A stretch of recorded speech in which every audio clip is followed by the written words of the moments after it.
Good evening, YouTube. This is Warbles on a lot here, and it's time for an outside fire. Now, I could pretend that this is a very special high-tech burner can out of a jet engine off a Boeing 747, and that would be total bullshit, because what this is a stainless steel top-opening washing machine liner, and it works pretty good as a burner can. So, time for an outside fire.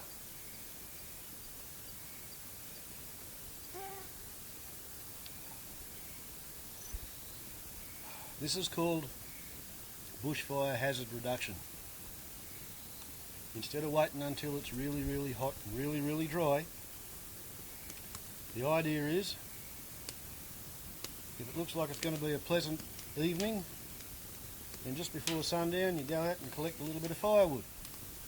Wind falls, sticks, dead falls, no great effort. Come and break it up, put it here in the outside fireplace.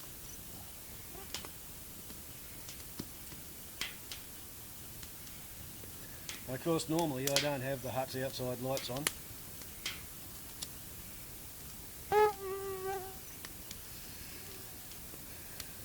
It's a very pleasant way to spend an evening. The first stars are coming out, but of course this camera's not going to show that. The very best night to be doing it is about 2 days after the full moon. Then you can get into a situation where the sun has been down for maybe an hour or an hour and a half and the moon has not yet risen.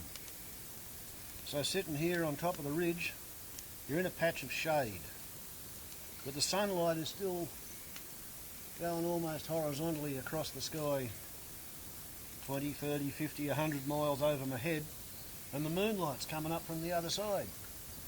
And what that means, tubers of the U, is that you can sit here in front of the open fire and you can look up and you can watch the satellites going overhead.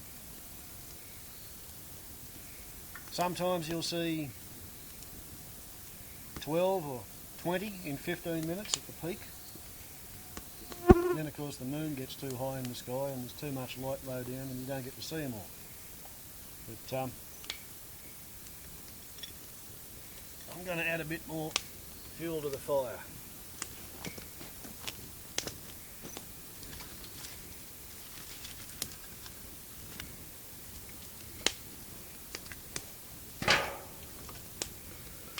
This is stored sunlight. All the energy that the tree has managed to capture.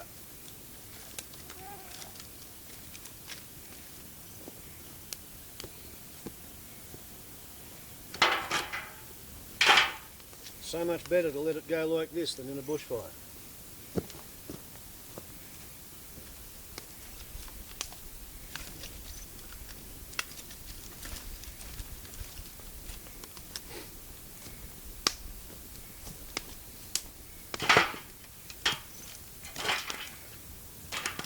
This is something that you city folks don't seem to be very much in touch with.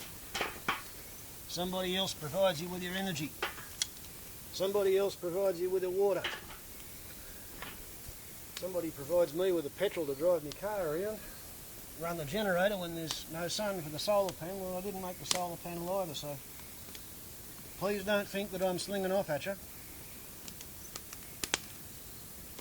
I'm just pointing out that it's probably a good idea if you know how to make heat, how to make light, how to catch rainwater, what to do with your own turds.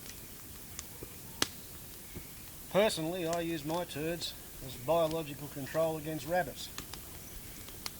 I put 20 litres down a rabbit burrow this afternoon. Quite a satisfying way of spending your time, looking after some of your own daily requirements.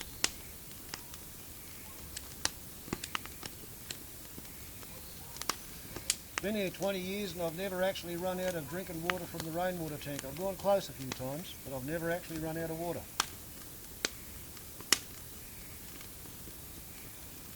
slowly come to the way of looking at life where everything's interconnected and everything's actually cooperating. The theory of nature, red in tooth and claw, it's a crock of shit. I mean, yeah, sure, they're a carnivorous predators, and for them to get a feed, they've got to run all over the country or sneak up on things or drop down out of the trees. Or some of them have got poison fangs. They spend their whole time trying to think about how to kill other things in order to get a feed.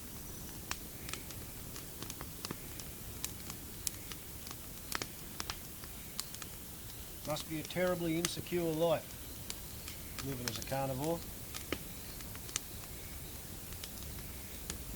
Isn't that a lovely release of stored sunlight?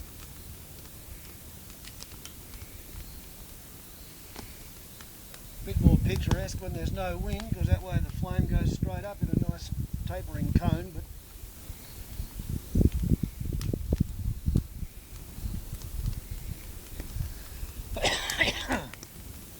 the stainless steel washing machine tub is an effective spark arrestor. And this place is so wet you couldn't burn it with a bloody glow lamp anyway at the moment.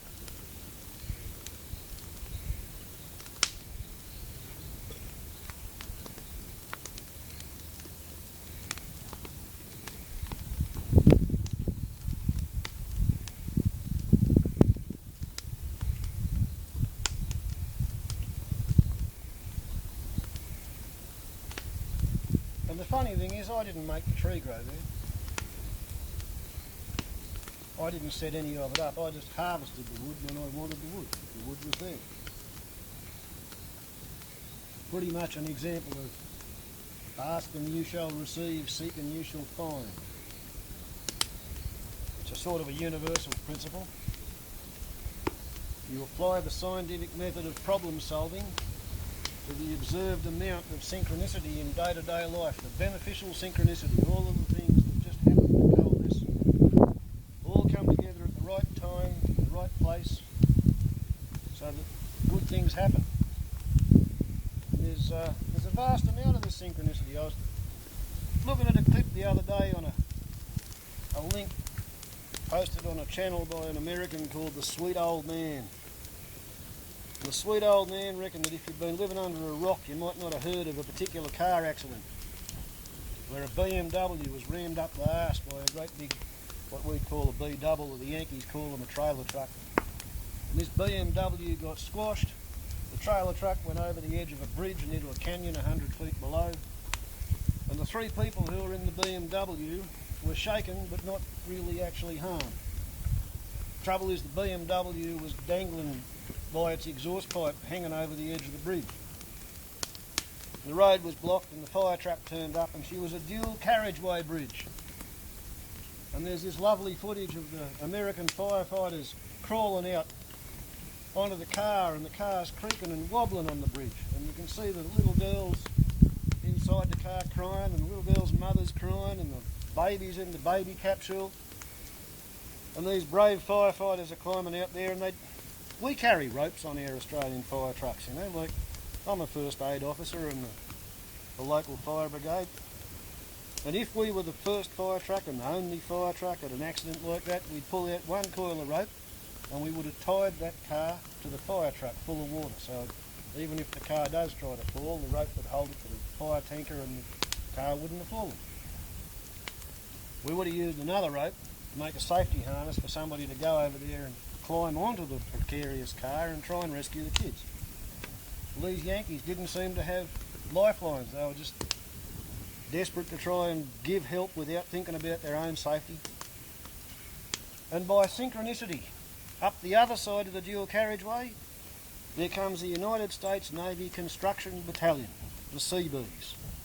And they had a forklift which could not only poke its prongs under something and lift them up into the sky, it could also poke its prongs under something and extend it far enough that this forklift was able to put a rescue crew across the distance between the dual carriageway separate bridges.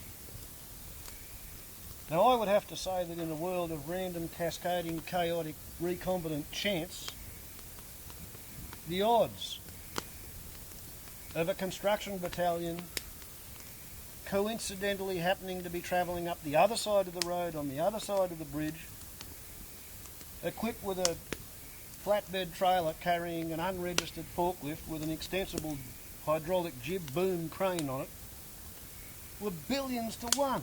I mean, how many roads are there in America? How many depots have got such a crane, and what's the likelihood of it being at the right place at the right time? But the firemen didn't fall. The woman and the kids were saved. They didn't even require extensive hospitalisation. Now that's without considering the synchronicity involved in those people not being physically injured when a 40 or a 70 tonne truck run up the arse of their car and concertinaed it. That level of benevolent synchronicity, in the same way, convinces me that powerful God theory is not bullshit, as the sight of a butterfly fluttering past a tandem wing ornithopter. A bloody biologically controlled, self-stabilised tandem wing ornithopter. Pretty much built for decoration. It's going to take a year or sometimes 7 years to build the damn thing. And it's going to be good for anywhere from a day to possibly, in the case of the monarch butterflies, a few months, because they fly from North America to South America and back. Maybe they fly one way and lay eggs, and the eggs hatch and the newbies fly back.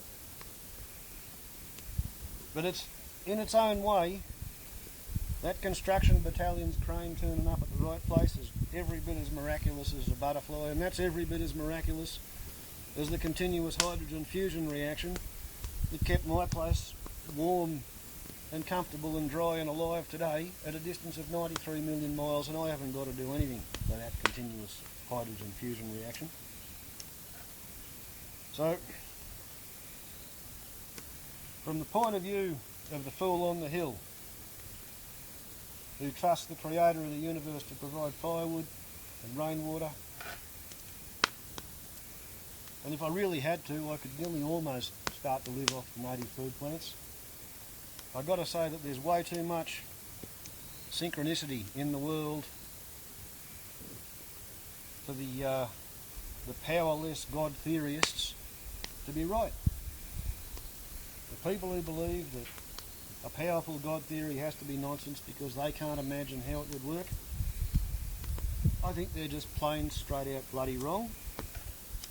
They've got a conclusion in the front of their mind,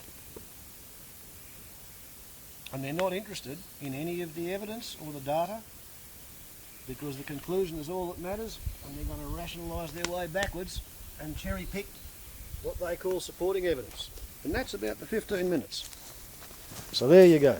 Atheism is bullshit.